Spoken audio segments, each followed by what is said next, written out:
Paul wasn't at today's get-together. Where was he? Is he sick? Working as usual. Does he always work Saturdays? Sometimes, yeah. There was some minor emergency, and he was needed on site. Hopefully he can make it the next time. As I suspected. What do you mean? What did you suspect? No rest for the poor, as they say. I guess it can't be helped. When you're poor, you need to work as much as possible to make ends meet. I read in a magazine the other day that some poor people work up to 20 hours a day, 7 days a week, and they still can't afford to put their kids through school. I knew that was the case the minute I laid eyes on your husband. I said to myself, that man looks like he doesn't have a penny to his name. None of my business, though. I'll stay right out of it and keep my opinions to myself. That just now was keeping your opinions to yourself? Sounded like you've already made up your mind about him and our family. I'm just saying. I'm a good judge of character. I took one look at him and thought at once that he was probably doing 3 or 4 jobs to put food on the table. You poor guys. If you ever need anything, cans of soup, the odd lasagna now and then, you just sing out, okay? We can't have you all starving to death because of pride. There's nothing wrong with asking for a little help from those more fortunate than you. I see. Thank you so much for your charity. He's nothing like my Oliver. I bet your husband doesn't have a single piece of clothing worth more than a few dollars. That's the impression you got? Interesting. Paul doesn't care about fancy clothes, or anything fancy for that matter. He never has. Clearly! But don't judge him just because he's not interested in expensive clothes.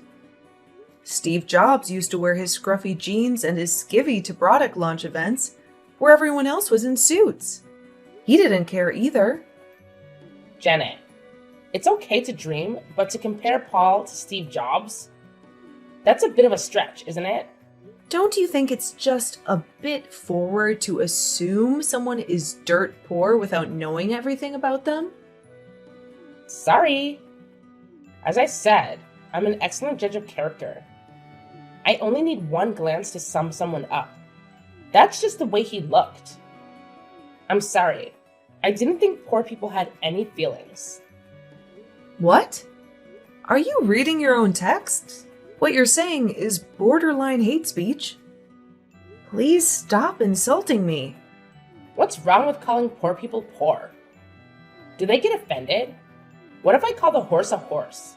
I'd be right. The horse would think, yes, I'm a horse. You're right. Did you never hear the saying, don't judge a book by its cover? There's another saying that goes, appearance is 9/10 of the law. Thank you. I'm beginning to understand where you're coming from. Please, go on. Isn't it natural to look down on the poor? I mean, if they didn't want to be poor, they could stop it, right? I can't help feeling they're just being lazy. You're a housewife, right? Have you ever worked a day in your life? Me? Oh, good heavens, no. Ew. I don't think I'm suited to getting my hands dirty. I did have a job in a perfume shop for a week when I was in high school, but I had to quit. I couldn't stand touching the money. It's very dirty, you know. I read in a magazine that you can catch all sorts of diseases from touching money after other people have touched it. You should probably think about what you're saying a little more. Those kind of general statements can be really hurtful. My Oliver works for Prescott Chemicals, the biggest chemical producer in the state, one of the biggest in the whole country. And he's not actually making this stuff. Of course not. He's one of the top executives. We're so happy. Life is good. Don't you think it's better to have money for the children? I can't imagine growing up with poor parents. I shudder to think what their suffering must be like. My heart bleeds for them. Give it a rest, would you? You think I like hearing this? And really, you shouldn't judge people on their appearance. Your intuition isn't as good as you think. We're just fine with the status quo. Okay. Have it. You're right. You put on such a brave face. But you can let your guard down with me. I admire you in a way. It's kind of admiration mixed with pity, but admiration too. Wow, you do go on, don't you? I can assure you, we are fine. Well, if you don't at least buy your kids nice clothes, they end up just like their appearance. They'll never break the cycle of poverty. Those poor kids. Leave us alone. I'm really busy today, so we don't have any more time to continue to get offensive texts from you. Okay? No rest for the poor, huh? Okay, bye. Montana, have you got a moment? Did you take my family's name off the list for the next gap together? Why did you do that? Oh, I didn't think you'd be able to make it. What? Well, you guys are struggling to get by, so I just assumed the fee we collect from each family would be a bit much for you guys. I didn't want you to have to break the bank to come. That money would probably be better off spent on the kids, wouldn't it? I thought I'd spare you the shame and embarrassment of having to tell the others the reason why you couldn't make it. And don't worry, your secret is safe with me. If anyone asks, I'll just say that one of your kids has the flu, something like that. You should be thanking me for looking out for you. I've got your back, Janet, and I mean what I say about you guys asking for help. We're always ready to lend a hand to the less blessed in our community. What are you talking about? Don't just go assuming things without even asking, okay? Our mothers have asked me why you would do such a thing. Well, I just don't like poor people. I want to help you realize that it doesn't have to be this way. I said we'd help you if you needed it. But it's more to help you realize the situation you're in and help push you into action. I don't like the poor. They bring me down every time I see them. By some miracle, you've managed to make your way into our group. I thought it was very odd, such a poor family being a part of our group. But it is what it is, and I'd like you to try and pull yourself up from the poverty you're in. It can't be very pleasant, living like that. I'm not following you at all. You've imagined some poverty-stricken family that you seem to have conflicting feelings about. All 100% of creation of your own mind. Based on nothing but seeing my husband wearing clothes that weren't designed by some famous Italian. You know nothing about my family. You just made up your mind about us based on nothing. And now you won't even keep me in the loop on school events? Taking me off of the list of participants? That's going too far. I've had enough of this, Montana. I will not tolerate the poor being a part of our circle. It's not right. Either you do something about your situation or you're not welcome. It depresses me seeing you and your bedraggled husband. Those poor children. My heart breaks. It's best you don't come to any more meetings. People really don't want to rub shoulders with your type, and they literally don't want to rub shoulders with your husband. Our designer clothes might get dirt on them. That's enough. You don't have a shred of common decency in you.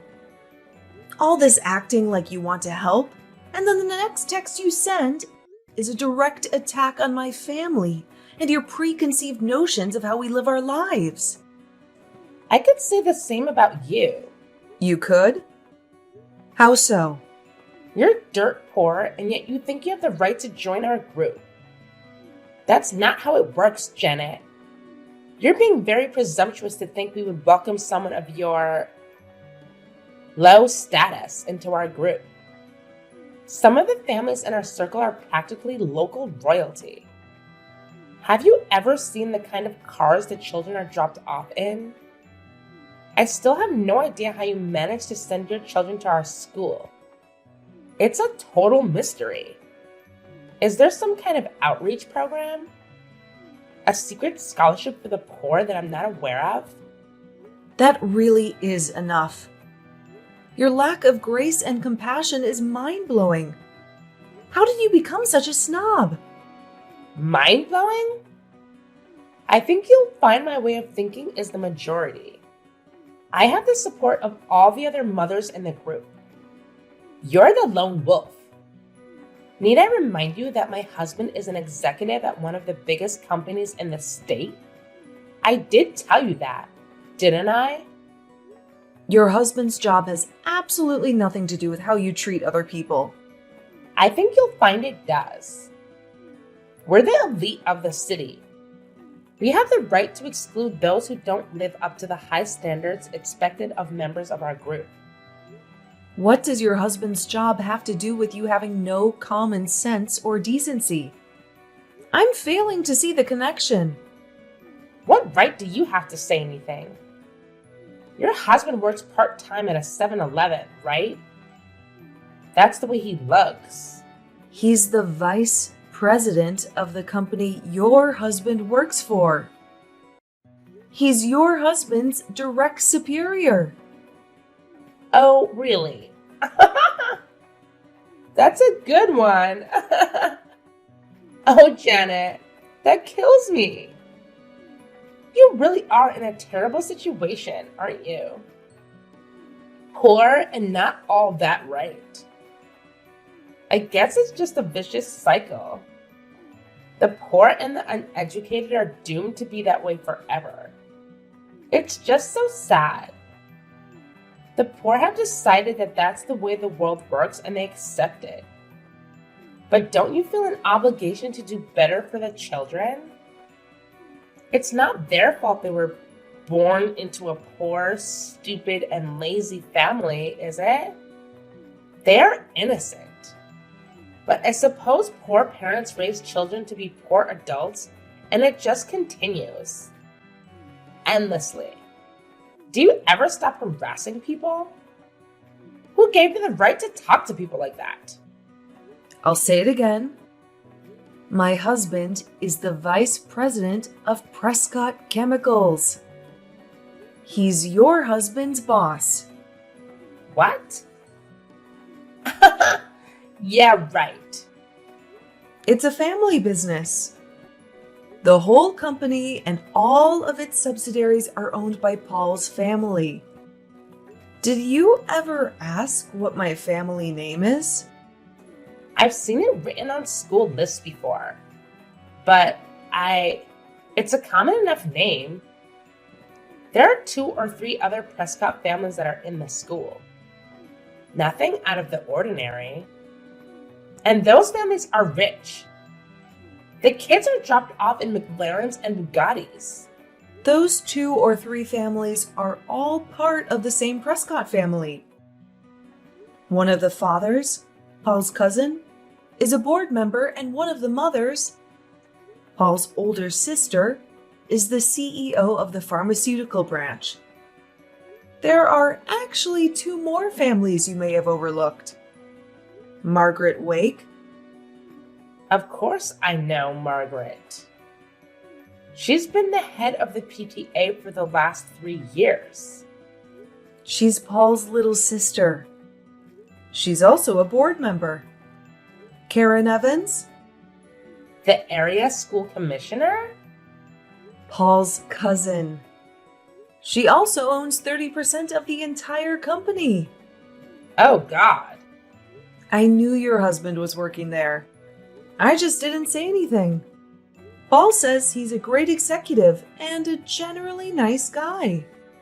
I didn't want to cause any problems between our husbands when they seem to have a genuinely good working relationship. No need to burden them with such trivial nonsense. But you've gone too far, Montana. Your prejudice has made you into a nasty, toxic person. You're lying. You aren't serious, are you? You're just making this up out of spite. Right? I'm not making up any of it. Until now, I didn't see the need to make this information public. But I won't be the target of your personal crusade against the poor. You seem to be bent on broadcasting your wealth and self-perceived elite status to anyone who will listen, while looking down on those less fortunate than you. And yet my husband has been your husband's boss all along. And you will have, of course, heard the name Hugh Prescott II. The president. Yes, of course. Think about that for a moment. Is he Paul's father? You got it. You gotta be joking. This is just your last-ditch attempt to salvage some dignity, right? I'm dead serious. I'm actually surprised you haven't heard all of this before from some of the other mothers. Most of them know about my family. Well, why am I the only one who didn't know? It's very amusing to watch, actually. Whenever you badmouth my husband and my family at meetings, the other mothers all stare awkwardly at the floor. At first, it was baffling as to why you didn't notice. But now I can clearly see that you're so stuck up and established that you are incapable of noticing anything that happens around you. It's like you're in a little bubble. All you can hear is your own voice. I didn't know. Why didn't anyone tell me? You only moved to the city last year, right? I guess you just didn't ask enough questions. Didn't care about others? You'll have to ask yourself that one. But you took one look at my husband and decided he was poor. Didn't care for the children, and we were doomed to live our lives in poverty. You badmouth me and my family without knowing anything at all. I haven't ever told Paul about how degrading you've been to me and my family, but this time, I can't keep my mouth shut. I can't let you get away with this. No. Wait a minute, Janet. Don't do that. That's not a good idea. We don't need to get the husbands involved. We can sort this out. Just you and me. This can't have any effect on my husband.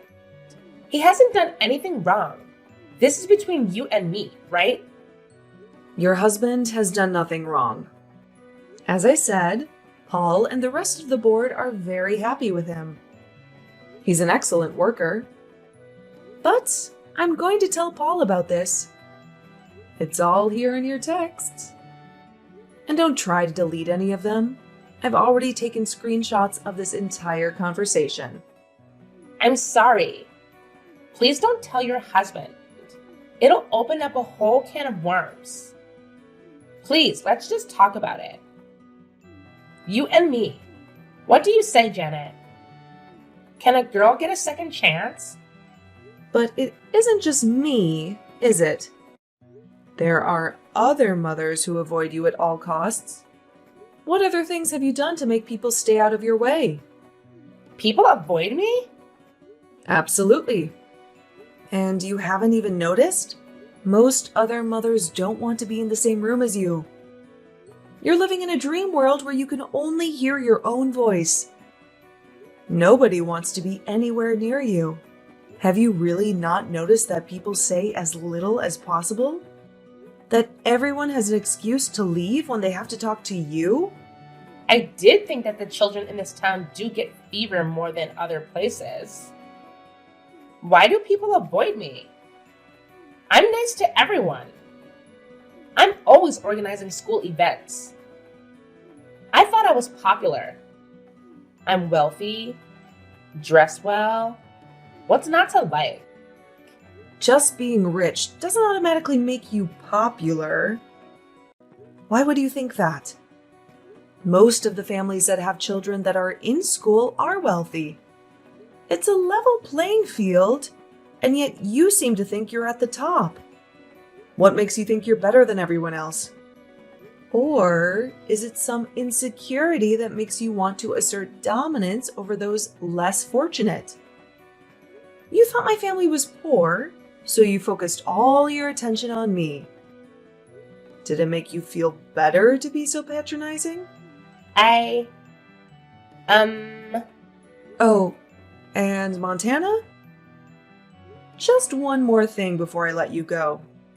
What else could there be? I know you've been seeing the third grade teacher, Mr. McCarthy. What? What are you talking about? There are witnesses. And photos. That's an outright lie. Oh, really? They've been shared amongst the mothers group. Everyone's seen them. There's no doubt it's you. Some of them are very damning for a married mother. They could be extremely problematic should they fall into the wrong hands. If someone should, I don't know, forward them to your husband? Everyone has seen them. Yep, every single mother in the third grade. So, should someone with a grudge against you choose to get a little revenge, well, it would be very easy, wouldn't it? I'm not saying I'd do such a thing, but who's to say another mother wouldn't do it? You aren't very popular, so I wouldn't count on everyone keeping quiet. I'd be very worried if I were you. There is plenty of evidence. I'm thinking I should go and have a talk with the principal. What do you think? No, don't do that. This can't be happening. You're trying to trick me, right? This is an elaborate plot to get back at me for looking down on you and your family. Right? Janet!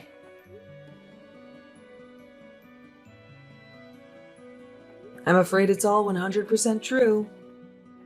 Karma, Montana. The world has an uncanny way of delivering payback. But it's simple, really. It's just a natural reaction to how horrible you were. If you hadn't treated people so badly, people wouldn't hate you. Simple, easy to understand. Wait, I haven't been having an affair, and I had no idea about your husband and his family. I'm sorry. I apologize. Forgive me. You don't have to tell your husband. Please don't do it. I don't think I needed to. I didn't want to bother either of them, but you went too far. You insulted my husband and children. I can't let that go. My husband will be contacting you. You can apologize to him directly. I will. Just please don't tell Oliver. If he finds out about Mr. McCarthy, I'll be in a world of trouble. Please promise me you won't say anything. Janet, can you promise me? I can't make any promises. What happened between you and the third grade teacher is my business. If that comes out, so be it. But it won't be coming from me. But everyone knows about it. If it comes out, you'll have to deal with that yourself. I couldn't stop it if I tried. I will say there have been strong words posted in the group chat about a teacher who does such a thing. More than a few mothers have started to doubt whether they can trust a teacher who hasn't been fair with a married member of the PTA. Personally, I think it probably should become public knowledge. The school has a reputation to uphold and can't just brush this sort of thing under the rug and pretend it never happened. Aren't you embarrassed about what you've done? Yes, of course. I let lust get in the way of my family. I'm so sorry. I apologize, Janet. I'm sorry. Forgive me. I'm sorry for what I said about you to your husband and children. I'm sorry for seeing Mr. McCarthy. I'll never meet him again outside of school. Can't you just help me out this once? Talk to the other mothers. Make sure my husband never hears about this. Please. It isn't for me to decide what happens. It's your bed. Now you've got to sleep in it. I'm not going to cover it for you. Don't say it like that. I don't know what to do. I'm finished. I thought we were friends. Friends? You aren't serious, are you? With the condescending way you've treated my family? You really can't hear anything but your own voice, can you? One glance at my husband, and you immediately thought he worked at a convenience store. And what if he did? Why does it matter so much to you what people do or how they live? It just so happens that the day you saw him, he'd just gotten back from a team-building survival camp that Prescott runs every year for its employees. That t-shirt with the holes in it even had Team Building 2012 written on it. Paul has been leading the camp for the last decade. Your husband was in that camp, but you didn't even think to put two and two together. As I said, you're in a dream world. Your self-centeredness is at the heart of this. You also tried to kick me out of the mothers group. Have you forgotten that? Friends? Why on earth would I consider you a friend? Sorry. That wasn't what I wanted to do. I was trying to help you. Remember they were all lasagna? I was only joking with you. I didn't really mean all those things I said. Just a bit of teasing between friends. It's too late. The other mothers have all said they're blocking you and won't take your calls. Block me? Nobody wants to have anything to do with you. All you do is trash talk people. You never have a nice thing to say unless you're talking about how much money your husband makes. Everyone in the group is wealthy, so nobody cares about your husband's salary. And just for the record, I know how much he makes. Because, Montana, you have never once asked me what I do for a living. I thought you were a housewife. Nope. Think again. I'm the Chief Payroll Officer of Prescott Chemicals. Oh. All you do is look down on and criticize people. And to top it all off, you have an affair with your children's teacher? Can't you see yourself? Take a step back and look at how you've behaved. It's atrocious. I regret it all. I repent. I'll never do it again. I'll resign from the PTA. I'll never leave the house again. Just please help me. If those photos get sent today, he'll divorce me. I'll lose everything. I think you need to have a good long talk to your husband. Confess. Who knows? Maybe he'll forgive you. All will be revealed in the end. It's better he hears it from you rather than someone he doesn't know well. We are going to tell the principal, though. Stop them, Janet. Don't go to the principal. I'm done with Mr. McCarthy. I'll finish it right now. I'll text him. Don't make this worse than it already is.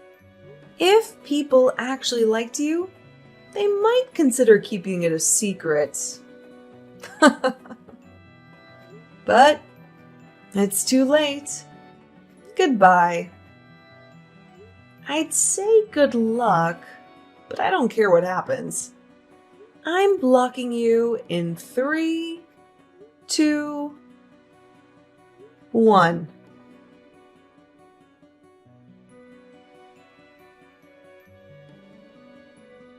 Montana started trying to butter up the mothers of her group by sending presents and overly flattering handwritten letters.